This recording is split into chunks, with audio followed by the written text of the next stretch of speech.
Welcome to Heart of a Shepherd. Our study in the book of Deuteronomy brings us to chapter 11 and 12 today. The title, Blessings or Curses, It's Your Choice. Now, Moses' second challenge to Israel began in Deuteronomy 5, and it does continue in today's scripture reading. Now, Moses had reiterated the Lord's covenant demand that Israel love the Lord thy God, keep his charge and his statutes and his judgments and his commandments always. Chapter 11, verse 1.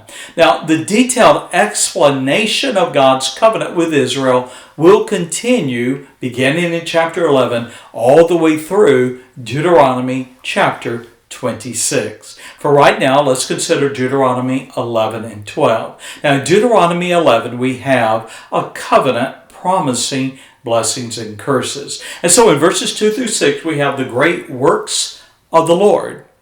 And so let's begin with the question, why should Israel love and obey the Lord? Verse 2, because he had demonstrated for 40 years his greatness, his mighty hand, and his outstretched arm. When he brought the plagues upon Egypt and Pharaoh in verse 3.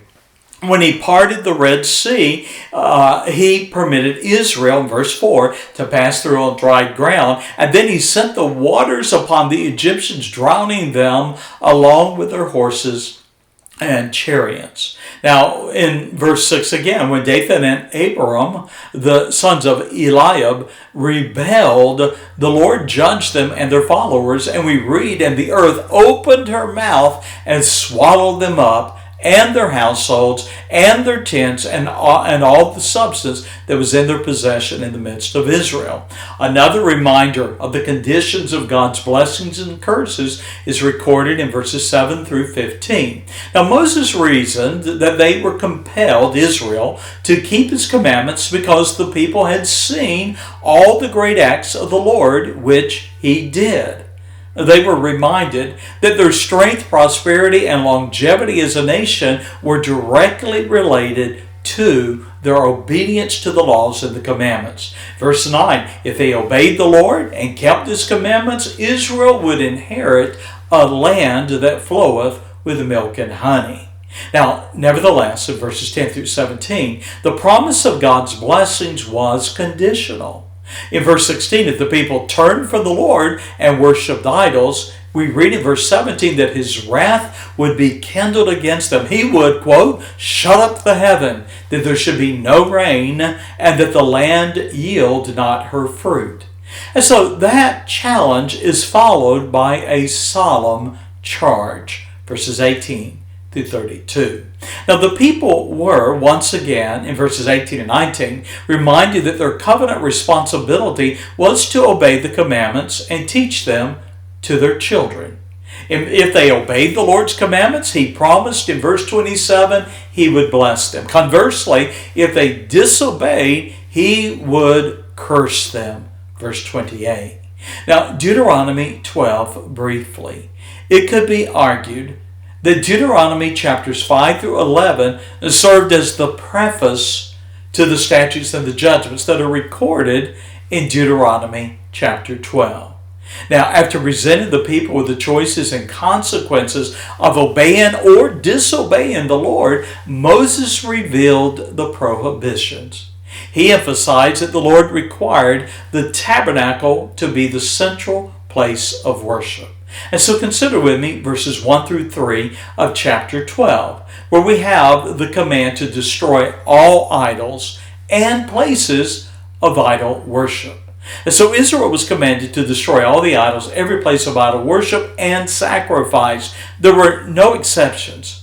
While the heathen sacrificed and served their gods upon the high mountain, upon the hills, and under every tree, in verse 2, Israel was warned not to follow the practice of the heathen. In fact, in verses 5 through 14, we are reminded that the tabernacle was to be Israel's central place of worship. And so the people were commanded that only, quote, in the place which the Lord your God shall choose out of all your tribes to put his name there, even unto his habitation, that being the tabernacle, shall ye seek and thither thou shalt come. And so the tabernacle was the place God chose for worship, and, verse 6, for sacrifice, the altar in the tabernacle court. Now, there was one place then where the tithes and offerings beyond what was allotted to the Levites could be eaten before the tabernacle. And then we have the slaughter of beast for meat. Now, here's one of the laws that Israel had followed.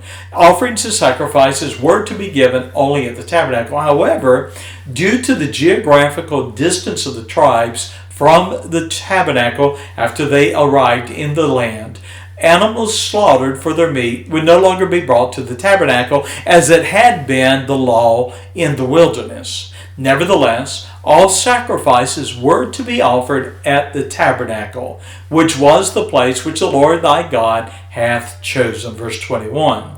Notice also there was a prohibition on blood in verse 17 and verse 23 through 25. Now, unlike the heathens and their sacrifices, Israel was commanded, "You shall not eat the blood, you shall pour it upon the earth as water." Well, a closing thought. Moses warned the people in verse 30 not to adopt the heathen ways of worship or inquire how did these nations serve their gods. You see, it was typical of a nation that conquered another nation to be concerned about the gods that were in the land of that nation. Not so with Israel. The forms of worship followed by the wicked were an abomination to God. For in their depravity, we read, verse 31, that the heathen had sacrificed their sons and their daughters to their gods. Moses cautioned that the Lord would accept nothing less than obedience. In verse 32, the people then were not to add thereto nor diminish from his commandments, much like the commandment at the end of the book of Revelation. Now, some today suggest that the law and the commandments of the Lord are unimportant. They've outlived their time. And yet the God of the Old Testament is the same God of the New, who continues to command his people to be holy. I close with 1 Peter chapter 1, verse 15 and 16. But as he which hath called you is holy, so be ye holy in all manner of conversation, because it is written, Be ye holy, for I am holy. Well, thank you for being a part of our study in the book of Deuteronomy. It will continue tomorrow. God bless, and bye-bye.